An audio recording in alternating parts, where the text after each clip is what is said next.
Makanya kalau orang sholat, orang yang sering sholat, kalau masuk waktu sholat pasti perasaannya berat, kayak ada yang bebannya. Tapi kalau sudah sholat kayak ringan, seakan-akan ada yang lepas.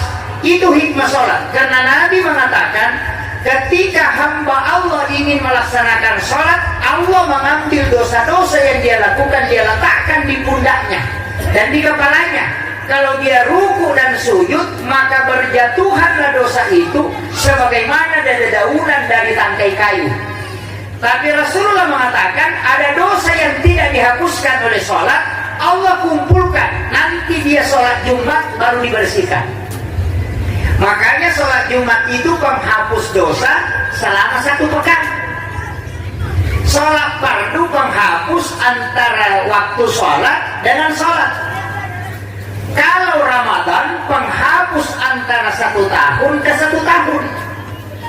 Jadi makanya kalau kita tidak masuk surga celaka betul. Kayak begini sih kuncinya.